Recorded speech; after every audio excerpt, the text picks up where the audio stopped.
thank you very much for the introduction, and thank you for the invitation to participate in this very stimulating discussion.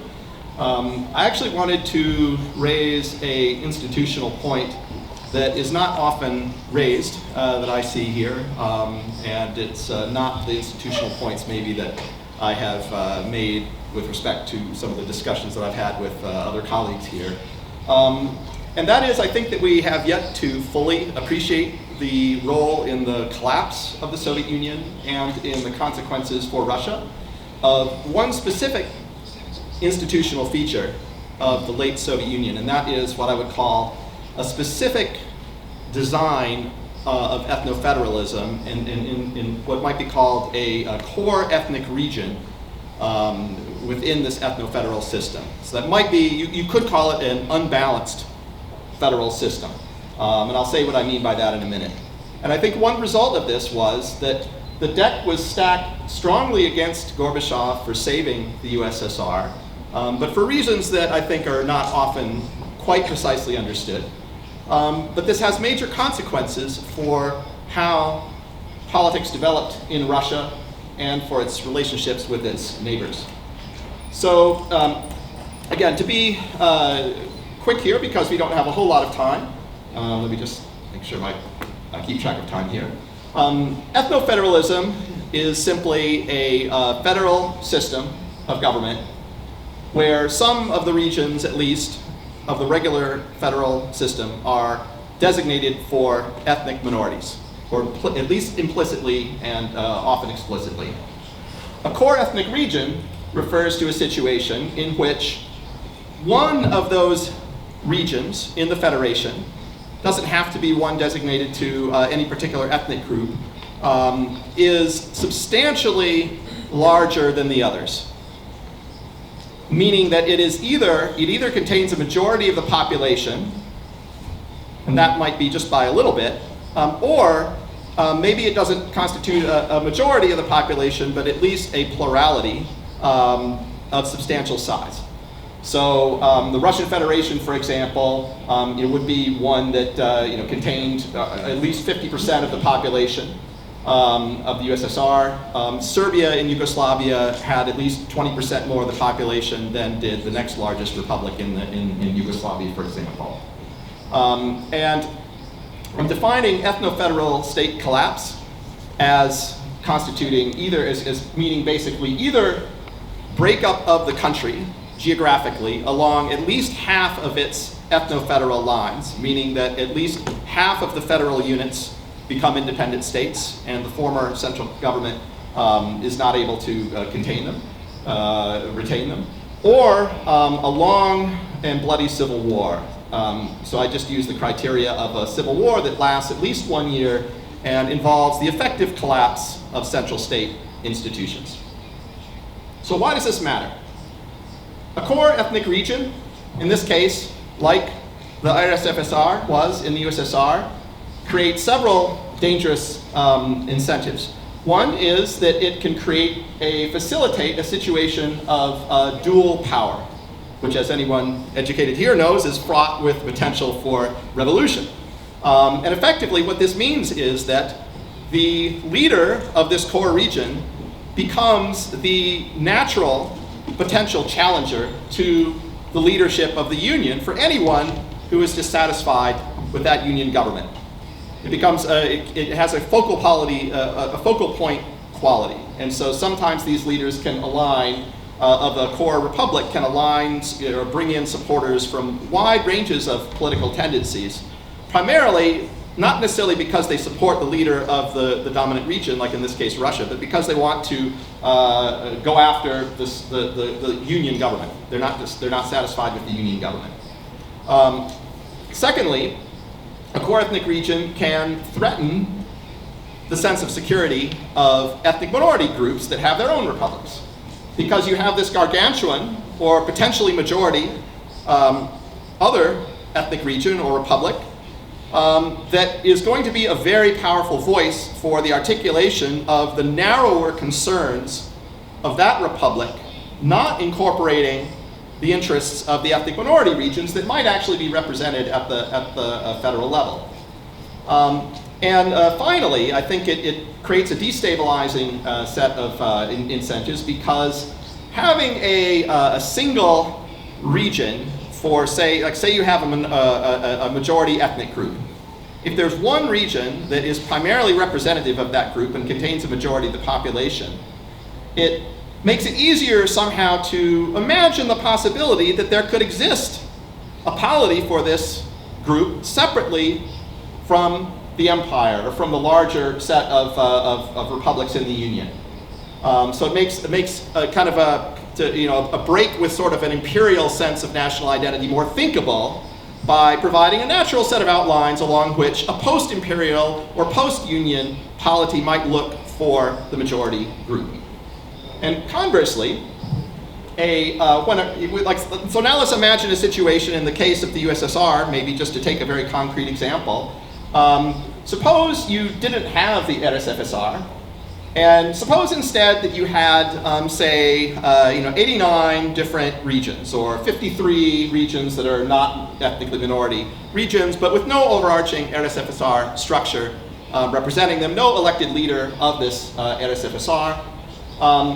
It eliminates the possibility, or at least it strongly reduces the potential for a dual power situation, because there are multiple potentially competing leaders for the right to represent the majority group. So there's no single leader of Russia in this particular case, as Yeltsin was in the final days of the RSFSR. Minority republics are likely to feel less threatened by a core group that is institutionally divided, because there's less potential for them to coordinate their interests to the exclusion of the interests of minorities. It becomes harder to imagine a core group state distinct from the Union. So if we just think about the case of Russia, I mean, who really today proposes a Russia that doesn't exist without Tatarstan and Bashkortostan? It just doesn't make any sense. Nobody articulates this vision. Finally, and this draws on some great work that Dan Treisman, for example, has done, I think this is part of what gives central governments more ability to manipulate collective action problems among the dominant group in a way that can preserve the Union, to get, basically to do things like negotiate strategically and apply coercion selectively in ways that restore the Union. So I want to just present some of the global evidence, I think, for this. And so this is kind of one of the contributions I'd like to make, is just to put the Soviet Union as a ethno-federal system with a core ethnic region into comparative perspective. So what I did in a 2005 article, but have kind of continued to keep track of this, and the pattern is still held. Basically, we see in the top row all of the countries that have had an ethno-federal system that has had a core ethnic region. And so you can see that the majority of them have suffered some kind of state collapse. And so I've highlighted the USSR in yellow, but it's only one of many such states that have actually collapsed in one way or other. There's several post-communist countries in there: Czechoslovakia, Serbia, and Montenegro. Kind of Serbia was involved twice. First the collapse of Yugoslavia, and then the breakup of Serbia and Montenegro. But countries in other parts of the world that have had a similar system, in one way, at least in the terms that I'm defining it. And we see that some have survived, right? It doesn't doom you to collapse, but it just makes it much more difficult. And we see that some of the core ethnic region ethno-federal countries that have survived are among the least stable, right? I mean, Bosnia kind of arguably sort of held together externally. Belgium always seems to be teetering on the brink of breakup. Whereas then if we look at the set of ethno-federal countries where you have a federal system with regions, many regions dedicated as homelands to ethnic regions, at least implicitly, not a single one has broken up in the ways that I'm talking about in terms of actual state collapse or large-scale civil war. What you might have is one lone secession or something like that. Ethiopia lost Eritrea. But the rest of the units, have stayed involved, or stayed within the Union.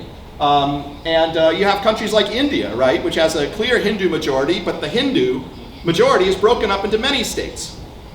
There's one pretty big Hindu state, Uttar Pradesh, but it's not a majority in the way that I'm talking about as being in terms of it doesn't constitute a core ethnic region, and has not been enough to kind of threaten the other regions and create these dynamics. But so India's managed to survive, and you could point to a lot of other examples that I get to there. So I think one conclusion from this general pattern is that the USSR, at least when it transitioned to democracy, a system where you had meaningful federal relations, where you had a NSFSR that had its own parliament, gained its own president, that was a highly unstable system that then Gorbachev had to somehow deal with to try and stabilize it. And I think this sort of undermined a lot of his attempts at saving the Union. And so I think we see some of this if we look at the specifics. I won't go into the details here. I imagine they're familiar. But you had a clear dual power situation. You had what was called like the war of laws between Yeltsin and Gorbachev struggling over authority, issuing diametrically opposed laws trying to get authority. You had outbidding behavior trying to win the authority of, or win the approval of, say, ethnic republics within the Union, which created further decentralizing dynamics. You had a security dilemma effectively unleashed. So on one hand, Yeltsin's government was challenging Gorbachev and challenging the central government, but on the other hand, I don't think it's accurate to say that the Yeltsin government wanted to destroy the Union and push everybody else away. I think Yeltsin was pushing for a union that was much more favorable to his own terms, where he would get to lead it eventually. And so you had people in his surroundings, in his circle, for example, making threats on Ukraine, actually kind of warning Ukraine that if it votes for independence in its referendum, that maybe Moscow would raise designs on Crimea or Sevastopol. And these became factors that actually helped drive Ukraine's vote for independence in 1991. And you can also see Yeltsin effectively as an identity entrepreneur of a separate Russian state, distinct from the USSR. On the other hand, after the USSR collapsed, you had Russia as a distinct ethno-federal system. Yeltsin never had to face a Yeltsin, right? He had many uncooperative regional leaders that tried to aggrandize their power, but none of them could emerge as any full-scale challenger to him. They had to try to act collectively. There were challenges, to be sure, regional blocs, but they faced this problem of collective action that then subjected them to manipulation.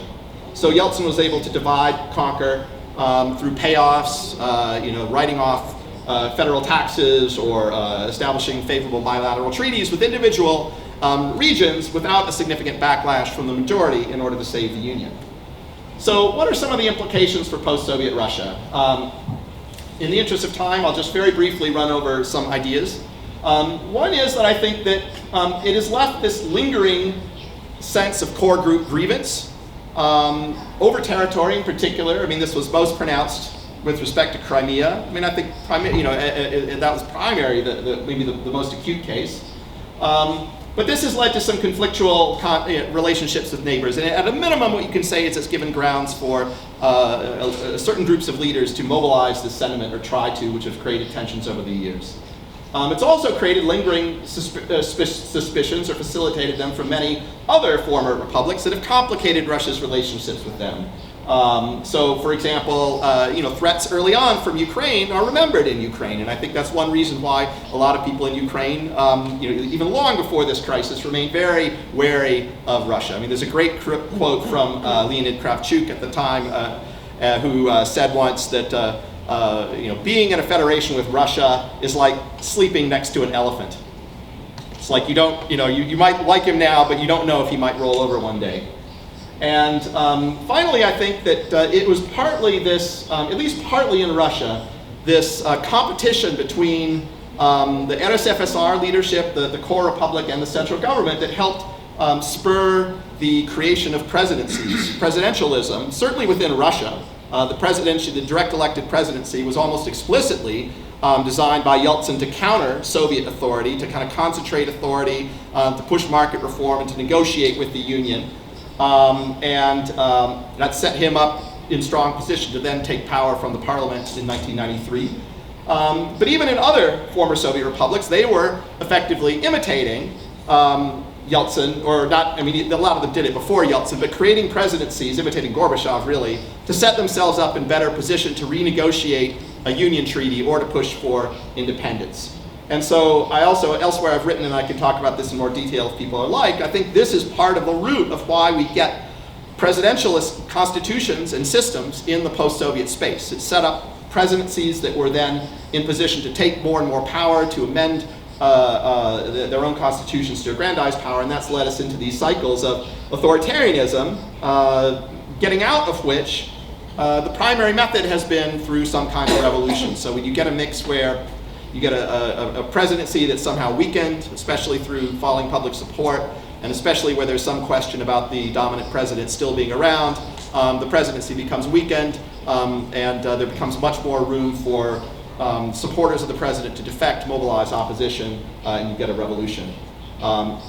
So I think maybe in the interest of time, I will just wrap up there, but I would just kind of point out with this table here that one of the things I think we can see is that presidentialist systems, when they're combined with this patronal type of social context that Kirill mentioned, have been quite unstable, have tended to feature these either strong authoritarianism, I mean generally what I would characterize as strong authoritarianism, punctuated by periodic revolutionary bouts or instability, followed by a new wave of consolidation of presidentialism. Whereas the non-presidentialist republics, even the ones with kind of more patronalistic backgrounds, have been more open. I wouldn't say that they're necessarily better at governing, but at least more open polities. So let me wrap up there, and thank you for your attention. I look forward to the discussion.